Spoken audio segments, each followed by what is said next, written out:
Hi, Danita. Would you be able to make me host so I can upload the PowerPoint? Oh yeah, I'm so sorry. I thought they already did that. Oh, that's okay. No, I just saw you said host. I was like, oh, hi, Heidi. Oh yeah, and this is Jamie. I'm just signed in Dr. Hudson's account. Okay, thank Let me you. just find it. No problem. Where are you?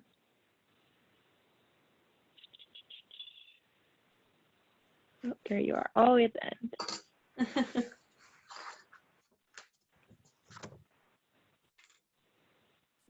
All right, you should be all set. Thank you so much. And we are recording everyone, so. All right, so that's what it means we all have to have all our hair looking good, right, everyone? All right, let me just get this started. Okay. Well, thank you everyone for being here with myself and Heidi today. We're excited to have you. I know things have been a little bit crazy with COVID-19 going on, so we definitely appreciate you guys coming despite everything going on in your lives, still making time to be here. So thank you so much for that. So I am Dr. Nicole Arcuri Sanders. I am core faculty over at Capella University. And I am really excited to be here today with this topic because Heidi was a previous supervisor of mine through her CES doctoral program in some of her fieldwork experiences. And this is a topic that's passionate to her. So I'm really excited to be here with her as she's going to be presenting on this topic. And then also, I think it's such a timely topic right now, considering COVID-19 and what this impact may look like for us as counselors, as well as if you are a supervisor or if you are a counselor educator, and you might even have a administrative role with program development. So lots of considerations that are going to be very, very timely. So Heidi, if you want to introduce yourself. Oh, I think you're on mute. Let's see. Yeah, okay. Can you hear me now? Okay. As Dr. Arcuri Sanders said, my name is Heidi Skattebo, and I am a doctoral learner at Capella University. And actually, starting next week, I will be on the last leg of this journey. I will be doing strictly my dissertation. So. Yay, very exciting, right? For any of you guys have been in that boat, right? That final stretch. Woohoo! Yes. All right, I'm seeing the congrats come in. Everyone's feeling me on this. All right, let me see if I can get this moving for us. And I apologize, my chat box keeps disappearing. So I promise you I will get to it in a second. Okay, let's see. Hopefully everything will work. All right, so today, what are we going to talk about? What are you hoping to get by coming and by the time you leave here? So biggest thing that we want you to not only gain from this presentation is to identify barriers and the stigmas attached to mental health treatment for university students. So whether that's undergrad or graduate, but being a higher institution student, but also learn intervention strategies to prevent these stigmas. So twofold here. So being aware of them and then understanding how could you, in your role, address these to reduce the stigma. And then with that being said, looking at advocacy efforts. So that could address these barriers. And right now, as I keep saying, it's so timely with the COVID-19, looking at things you can do. A lot of programs right now are changing. The universities that have always been face-to-face are changing to virtual. So we need to consider some of these things as well as how do we meet the needs of these students, whether we are face-to-face or something like this happens, how are we still meeting their needs to ensure that their mental health is taken care of, specifically also during times like this as well. Okay, so why is there such a stigma? I wish we all would know, right? Oh, there you guys all go. I'm sorry, everything's moving on my screen. So attitudes to seeking treatment always remain negative. And I hate to say the word always, right? But it's something we've been fighting with no matter what population we are working with. This idea of having a mental health incapacity or a weakness is seen as being detrimental to a person's character. And the reason for this, if you look at some of the research, they're saying that it's being that a person is stereotyped. If you seek mental health, you are considered possibly dangerous, you are considered incompetent, too weak to handle everyday stress. So these kind of stereotypes, these labels on a person are very, they're really impactful in such a negative way, because who wants to be seen as dangerous? Who wants to be seen as incompetent? Who wants to be seen as too weak? But then think about it from a university student perspective. They are in a hierarchy currently where they are being evaluated by their instructors. So do they want to be seen as incompetent? No. They want to be seen as capable to attain their education, right? Do they want to be part of the group, to be able to continue their education and to do different activities and to do internships and be capstone projects? Well, if they're considered dangerous, would that impact their ability to participate? And then too weak to handle everyday stress, maybe they'll be overlooked for opportunities if they are considered too weak. So that is something to really consider when not only looking at a stigma in general with mental health treatment, but specifically for when working with your university students and why they may be more restrained from actually seeking help. So the biggest thing too, when you're looking at these persistent stereotypes, you want to understand the context. So this is something really important, no matter who you work with clients in general, right? We want to know the whole story of the client. We don't just want to know that they're coming because they have an issue that they want to address. What is going on? So thinking about the too weak to handle everyday stress, that context that I had mentioned earlier in regards to I may be overlooked for an opportunity because I'm in my final stages of my program, and if I seek help right now, someone might not give me that next challenge that I've been desiring for years. So that could be right there a barrier. So something also to consider with the context is thinking about their other images on campus. Are they an athlete? Are they part of a fraternity or sorority? Are they part of any other organizations?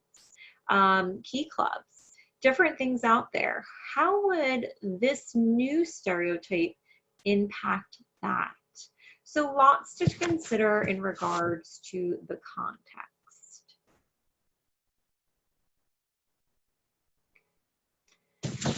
So next, we just want to look at some of the current research out there. So some of the barriers found in a recent study talked about how just mental health in general, just receiving mental health treatment, is considered very negative. It's not a positive valued experience. Another consideration is that there's this idea of being or having a discomfort with emotions.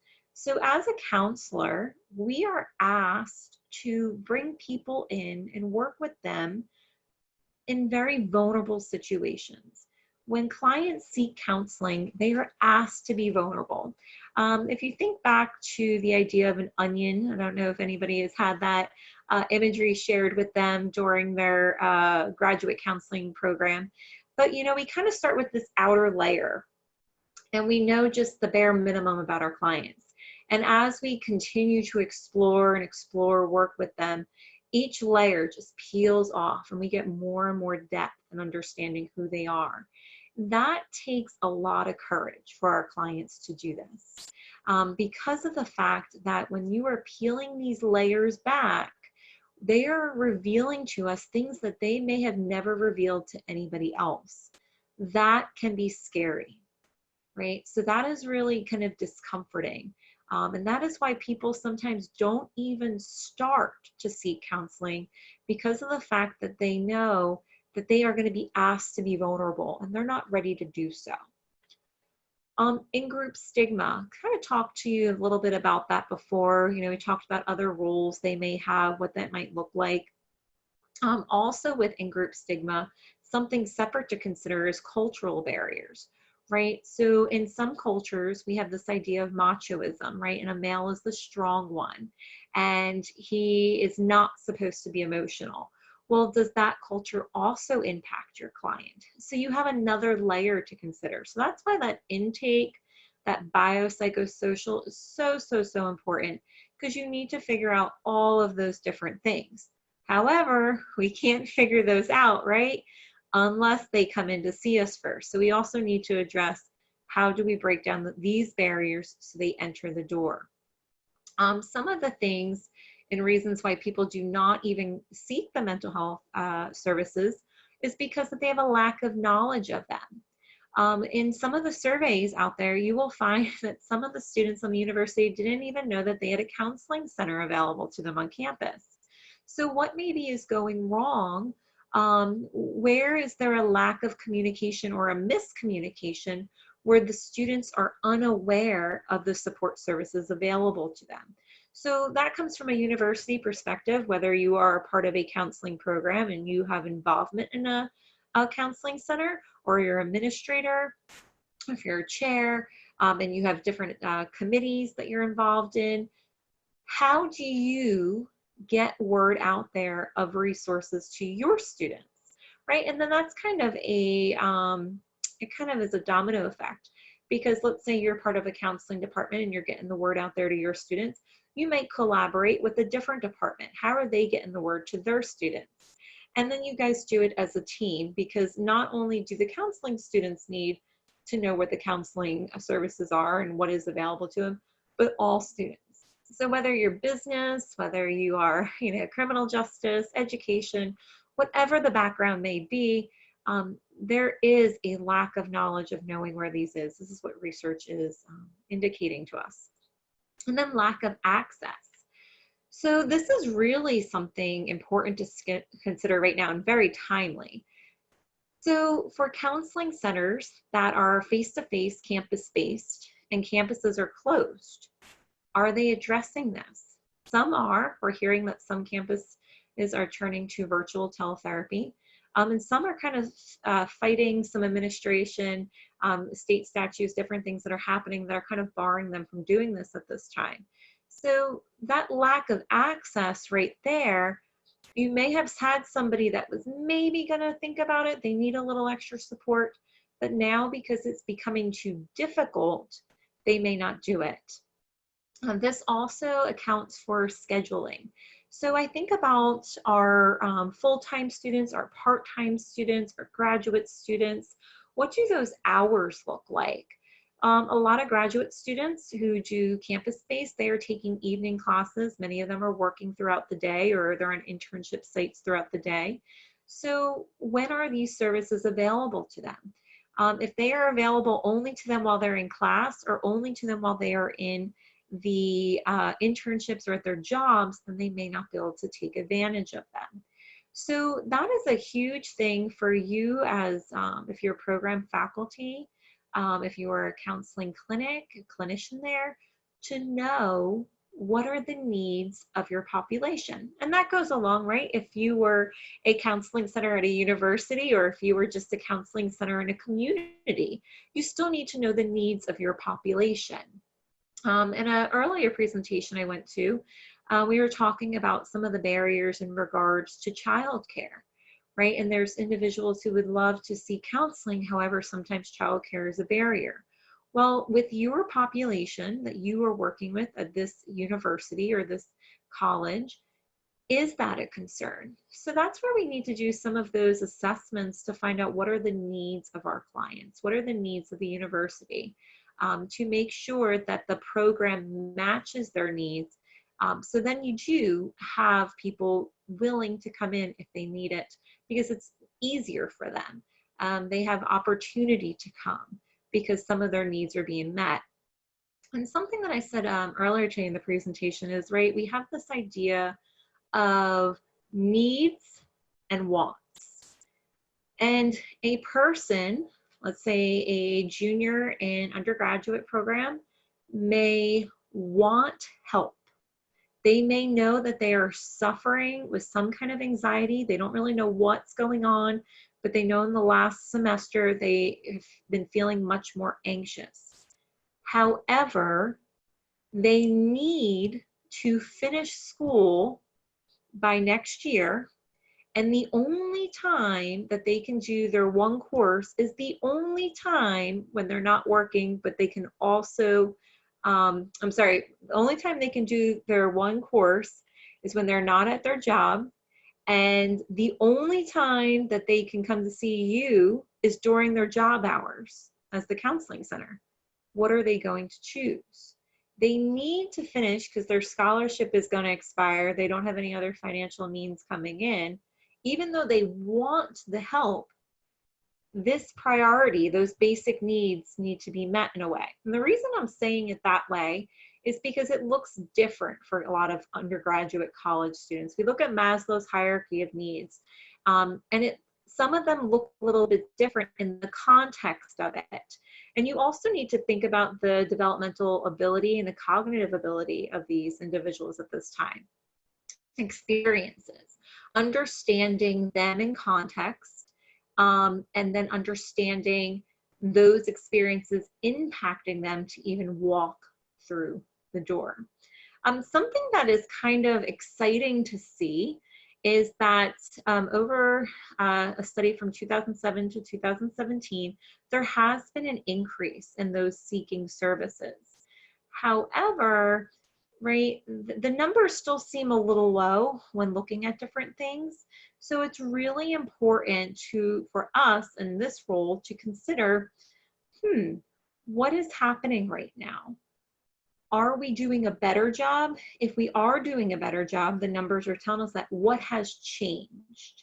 Then we need to look at too, what has happened from 2007 to 2017. What about, there's like, for example, I'm thinking about K-CREP programs for counseling. Many programs, it's almost, I think, 3 times the amount in those years are now online. So our services are offered online as well for these programs. I don't know.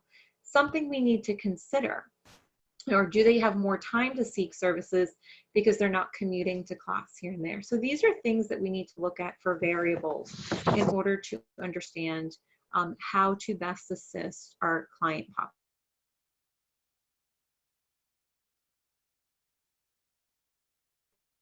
So with any responsibility, so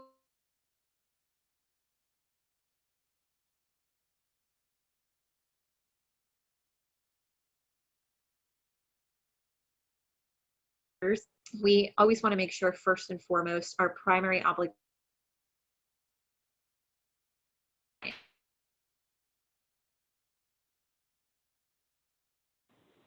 Dr. Sanders, you're breathing, so I'm not sure if it's your internet. Our own personal effectiveness, and be a consideration. Oh, do you hear me? Yeah, we can hear you now. It just froze for a moment. Okay, all right, that was strange. Thank you. We have a lot of people being homeschooled in my neighborhood and working from home, so I'm hoping we're not all trying to do this at once. But if I freeze again, just let me know, and I will. I'll try to go on my phone or something. Okay, so right, because we have this responsibility to our clients first and foremost. However, when thinking about our role as a counselor, we as counselors in training, right, they have supervisors both in the field as well as at their educational sites, so faculty supervisors. They also have faculty educators. So what's their role in this? Then we also have the other component of it is your school also involved in a counseling clinic? So is your counseling program have a counseling clinic there? Do faculty work there? If they do work there, are students interning there? Lots of things to consider. And then something else to consider with that is the idea of boundaries. So let's say you have a student in your counseling program who wants to seek an internship at your counseling clinic, who also is having some struggles with financial issues at home and is creating a lot of stress for them. They want to talk to a counselor. That is a lot of boundaries and possible blurs that can go very, very wrong. So you need to mitigate those things, because not only is the counselor possibly going to be an educator of that student, but could also be their faculty supervisor for their fieldwork, and could also be their fieldwork supervisor for in the field. You might have multiple individuals that you know. So is that going to cause someone not to go, right? Having those multiple connections. The same thing is true for students of a different program. I'm thinking about a program I used to work in. We were connected to the business office. So they saw me as a counselor, educator, and supervisor. They knew the program I worked with. They saw me in their interactions day to day. The business school was connected to us. So if I was working in the counseling clinic, if I saw them on their other days while they went and visit their other professors, we know as counselors that we cannot break that confidentiality. But those who are maybe nervous and don't want to have that stereotype might not go to see me of a fear that I may disclose something, or that the fact that they know me could be alarming to their personal persona, their character.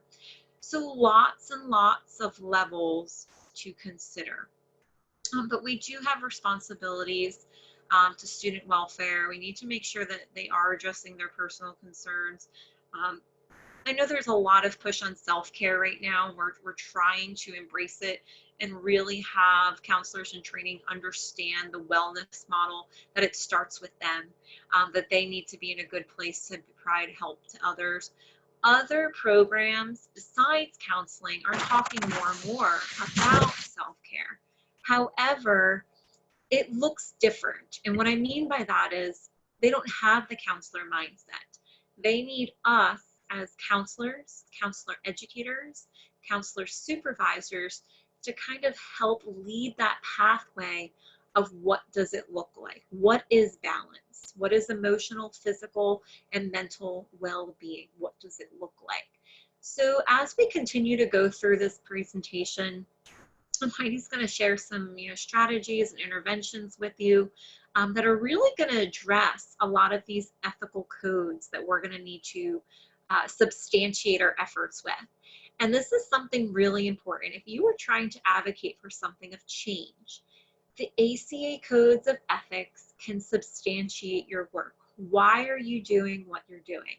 And the reason I bring this up is because right now, as so many things are being impacted by COVID-19, these ACO codes of ethics, they must be very, very tired because many programs are quoting them left and right to say, we need this for our students because of this, this, and this. We need to meet this. So in that same conversation, think about students who need mental health services.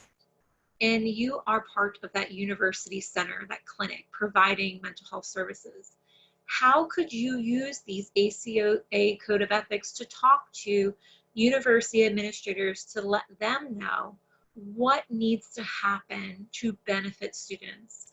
What needs to happen to make sure that we do not strand our clients and we don't leave them, just kind of terminated with nowhere to turn? What are our steps? With COVID-19, think about it, the unknown, right? The stress of what's going on. I know it looks different for everybody where everyone lives and what's going on in their community and their experience, but this creates a lot of anxiety.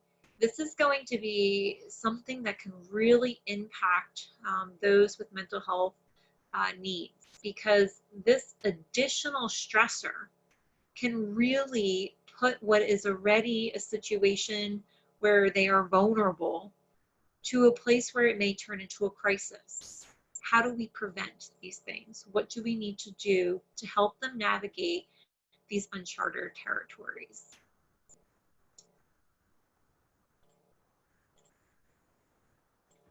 There you go, Heidi. Okay, thank you. So when we're looking at some of these strategies and interventions, this kind of ties in with what Dr. Arcuri Sanders was also talking about. The first one could be the educational interventions, which means what on campus are you guys offering for your students coming in? So some examples could be just teaching them basic education, basic definitions, kind of discussing in general terms what mental health diagnoses look like. And when I was looking at some of the research, it seems that doing workshops seem to be very beneficial for those, especially if you offer them in the dorms for the freshmen and even some of the other upperclassmen that might still live in the dorms. I remember when I went back to my undergrad, I remember one of the first days for orientation, there were booths all around talking about mental health. And when I was in my undergrad, that was quite a while ago. So, I mean, even then they were discussing it, but still there's that negative connotation. And there wasn't a lot of people going up to those booths. So maybe having those more in the forefront during orientation and also doing the workshops. Going to social norms interventions. Some of them could be including, just having the educators talk about the statistics and how prevalent mental health is with this population and how that negative stigma does affect their ability to want to seek help. I think sometimes when you see things in numbers and in statistics, it seems to hit home quicker and maybe easier than if you were just to say, hey, this is something we need to talk about. This is something we need to work on campus. I know for some people's brains, seeing numbers and just statistics are much easier to swallow than just reading about it. So some of the, and just, obviously just discussing, the educators can discuss this.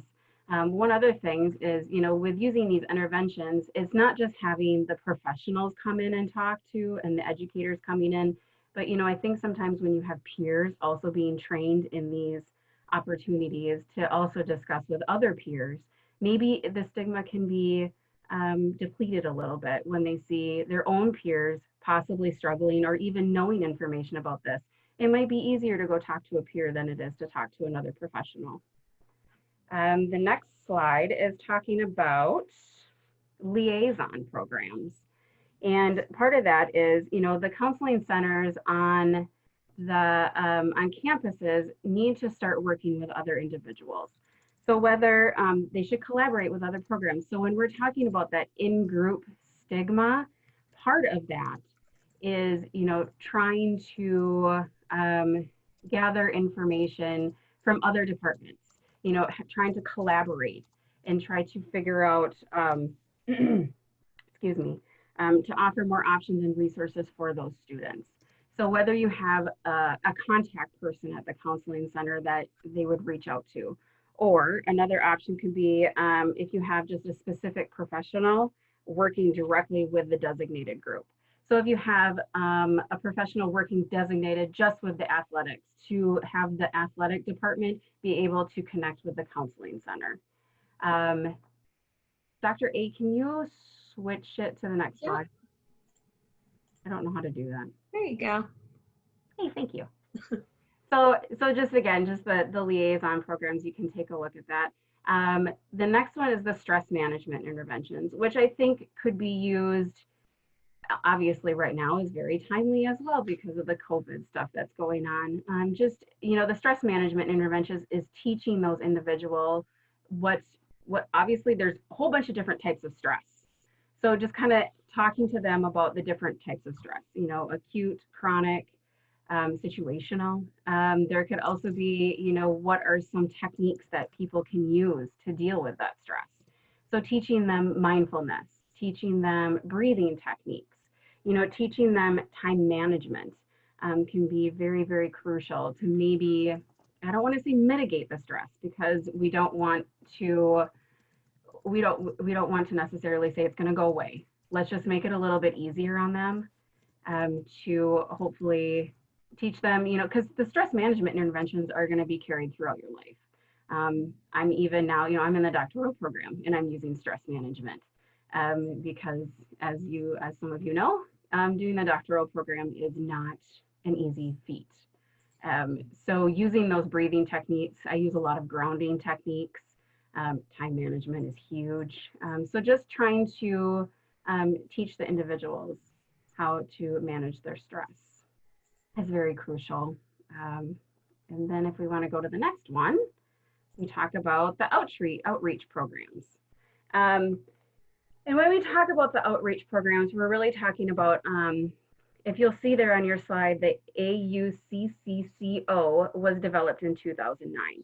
And what that did is that really helped other professionals be able to encourage and excuse me, and improve the overall use of outreach programs and activities on campuses. So what it did is it's kind of no longer a barrier for campuses to have those outreach programs. If you are lacking services, if you are lacking resources, this is a very good association to reach out to, because they are the ones that can connect you. They are the ones that can give you ideas if your campus is struggling with programs or resources for individuals. It's definitely a good one to check out. The institutions should be able to be responsible to check in with the AUCCCO, but however, get some counselors, educators out there. Get the trained peers to reach out and just say, hey, I don't feel like our campus has enough resources. I don't feel like we have enough support. How can you help us out in that avenue? I think a lot of it just boils down to educating, and just not letting it be a hush-hush situation anymore. Mental health is out there. It is definitely out there. And if we just continue to talk about it and educate and just encourage others to learn more about it, I'm hoping the stigma can eventually be lifted and it not be such a big deal. And then I think slide 8 is kind of talking, okay, so what can higher education institutes do? So this is kind of what I've already been kind of talking about. They definitely are, the higher education institutions are definitely the ones that can definitely change the atmosphere on campus. If you put it in the forefront, if you put the mental health resources and support in the forefront, then, students aren't going to see it as such a secret. If their own university that they're attending is wanting to talk about it and it has the resources and the support, then maybe they won't feel like it needs to be such a secret, because they will have that backing and they will have that support from the institution that they are going to. And then the last one is providing a strong sense of community. Part of that is, just encouraging that positive outreach, encouraging that positive effect on, how to teach and how to educate the other, the students on what's going on, and just individualize everything. Just make sure that they know they're not alone though. That this is prevalent, it's prominent, it's not something that needs to be, quiet. It's not something that needs to be a secret. I think that's possibly where the stigma even started, is that people just didn't want to talk about it. People didn't want to admit it. You think back to the olden days where you didn't talk about depression, you didn't talk about anxiety, you didn't seek out help, you just dealt with it. I remember my grandma and grandpa talking about that. You just kind of dealt with it and you just kind of moved on with your life and you didn't seek help. Where now it's more like, well, do we need to go to a counselor? Do we need to talk to somebody? What can we do to help each other out? And then I think slide 9 is where we're kind of reaching out to you guys. What's happening at your institutions, what's kind of going on. So feel free to pipe in whenever you want to. I kind of piggyback off of Heidi. Looking at the questions we posed here, we wanted to leave, a good 20 minutes or so we can talk to you guys about what you're doing and, what's impacting you. Also now considering with COVID-19, what's happening. Because the biggest concern right now is we need to think about our role. What is our role in this? If you are a clinician in the community, what could your role be in regards to working with institutions? Are you a supervisor for a counseling student? Also thinking about different things with the university trying to create a counseling clinic. What could your role be, whether you're in the community, whether you're part of the university faculty, whether you're a student at the university, what could you do? Thinking about timeliness, right? COVID-19, I'm sure you've probably heard it in every presentation today. That idea of the impacts, how is that going to change services? So would anyone like to share? You can even, talk, come off video, chat, whatever works, with kind of what is happening at your own university, own community. Any considerations?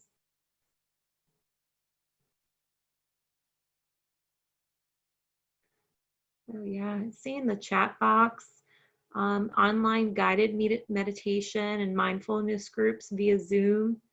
Right, such a great resource right now, especially with everything going on. We're being so isolated socially, so to have a group to go to can definitely be beneficial. Let's see. So Karen looks like she works at a college center, and they had to change the perception of the center and partner up with other divisions on campus. Sorry, and then I had some programs that had suicide scenes and students were being triggered. So yeah, what is happening on your campus, right? Knowing your population, knowing what is happening. I think back to a school district I actually had service. So this was not higher education, but it did impact the colleges in the area. In about 2007, I believe it was, 2007, 2008, this one school district had over 5 suicides, all death by in front of a train. So that school district really had to figure out what was going on, what was happening.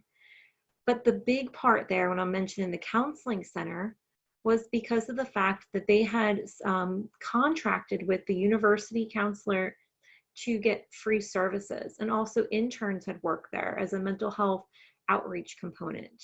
Well, that completely changed their dynamic, their programming, what they offered. They needed more crisis services and prevention services. They needed more things along the way. They actually created a helpline called Second Floor to help with that, with suicide prevention. Until those unfortunate statistics presented, though, that was not a service. They needed to readjust, realign to make sure that their students' needs were met. So yes, being on top of that program evaluation is so, so important. Virtual counseling, right? See, the Chicago school is offering that, reminds the students that it's still available, right? And I think it also, by offering it, it still reminds people that it's important, right? We're not going to let you go. It's not a afterthought. Hard to do with politics and policies and procedures sometimes, but that idea of, hey, we understand things are difficult, but we still want to make sure your mental health is a priority. We're going to transition to making sure we can see you this way. Unfortunately, there is a lot of red tape going there. Virtual clinics that interns are able to utilize through their school. Now that is really neat, especially because, well, goodness, after COVID-19, I wonder how many states are going to adapt, new distance policies, telemental health, right? HIPAA's even allowed for some wiggle room right now in regards to it saying, hey, we understand this is a time of dire need for the mental health community, and hey, if you are trying your best to be HIPAA compliant, but you accidentally, if there's something, we will work with you. We want you to still give services. That was never said before, right? I'm sure if this is an ongoing thing, there's going to be more training. And of course, those regulations are going to be in place to give people time, but they're trying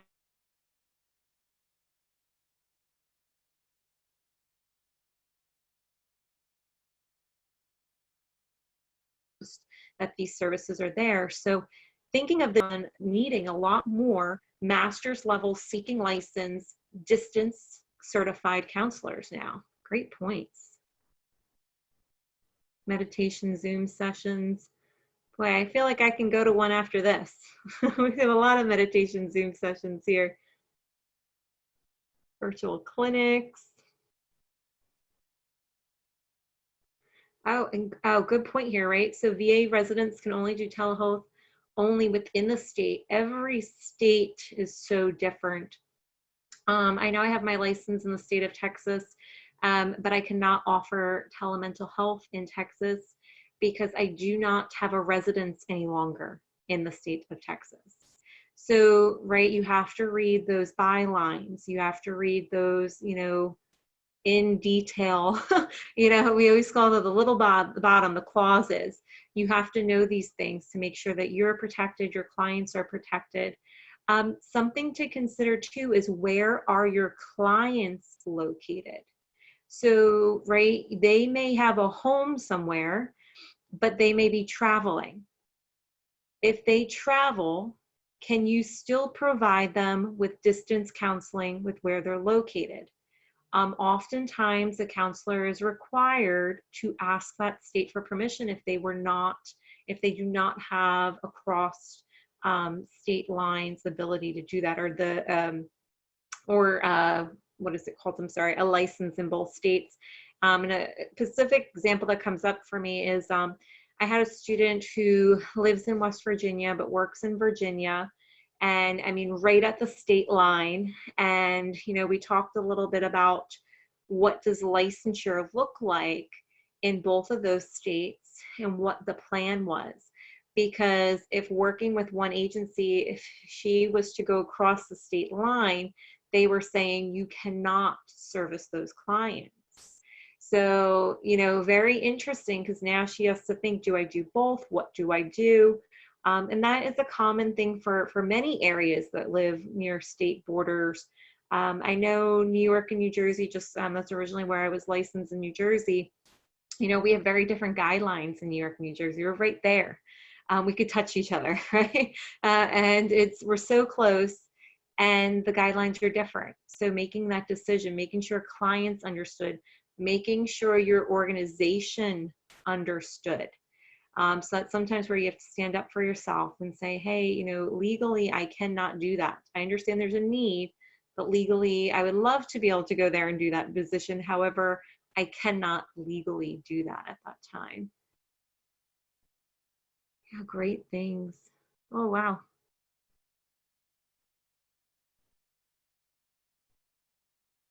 Call the state, limited number of sessions allowed. Yeah, right, you get permission. They'll tell you what you're allowed to do. Oh, thank you for sharing that resource. Yeah, that's a great resource shared here by Tiffany in regards to telehealth for updated laws with COVID-19.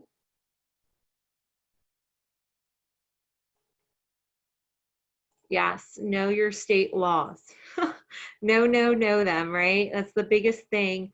Specifically now that we are, such a virtual community, limited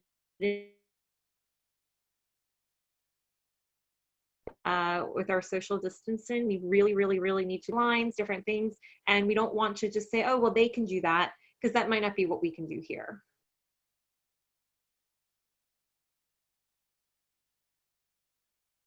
Anyone else? Any other considerations?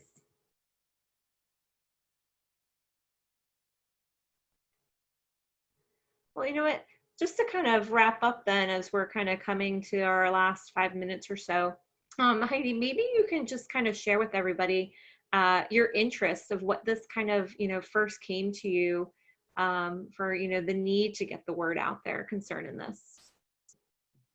Sure, absolutely. But this all transpired from another class that I was taking through Capella. We had to do a mock presentation, and when I was trying to figure out what I wanted to do it on, I just kind of thought about my journey, going and doing my bachelor's and then my master's and now my doctoral program. And because I'm in this field, it seems like even with my clients who aren't students, there is still that stigma. So I was like, well, there has to be, where does it start? Where does it begin with this stigma? And after I started doing research, I noticed that it seems that stigma is still really prevalent within the college students. So then I was thinking, why? I'm a thinker. I like to know why. I like to know the what's. I also like to know the hows. I like to ask a lot of questions. So I think that's where the whole research started to begin on this topic for me. And then it was the original seed was planted in the class that I had to take to do this.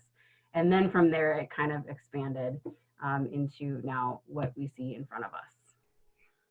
Well, thank you so much, Heidi, for, bringing such a timely topic to us.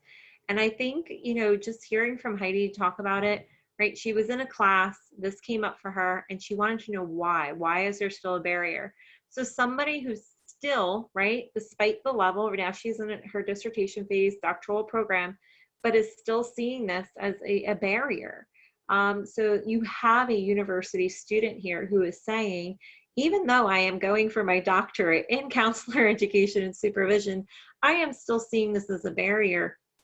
So this is just such a great point where, what about for students who don't have a counseling background, right? Heidi knows where to look. She knows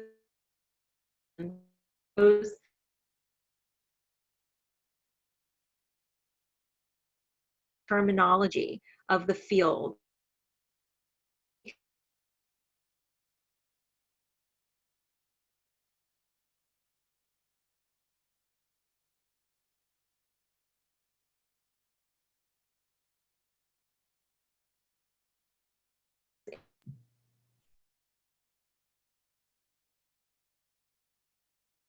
Dr. Sanders, I don't know if you can Does froze for a long time. or does that mean I need to go to a so that is something to is my internet. Okay, it's going again. Okay. Oh, for a long time.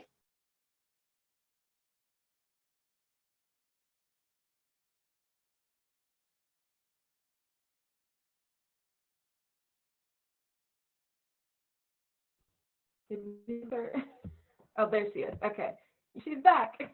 Just quickly repeat what you're saying so we don't lose it. Do you guys hear me okay?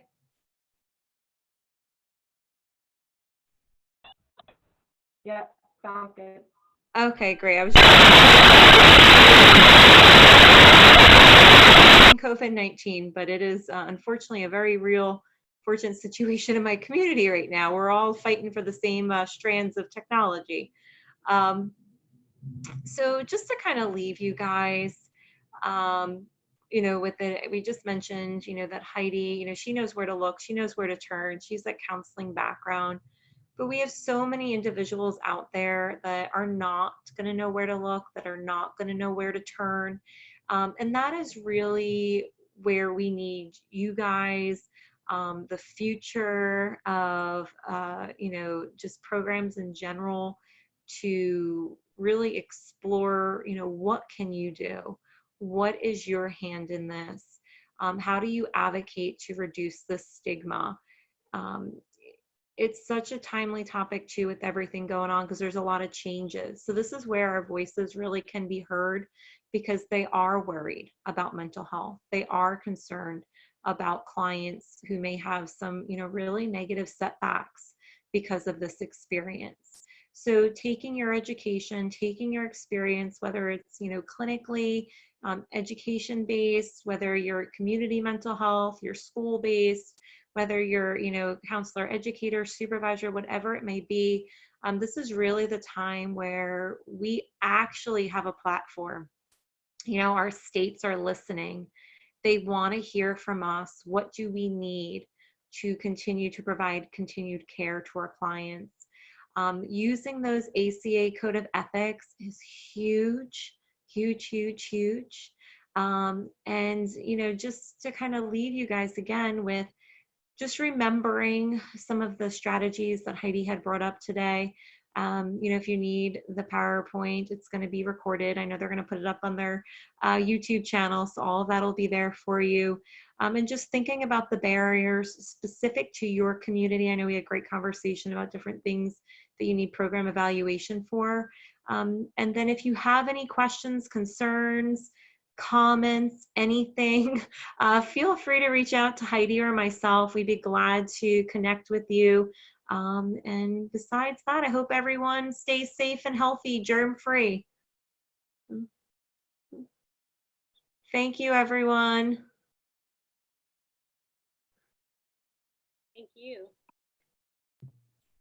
Thank you.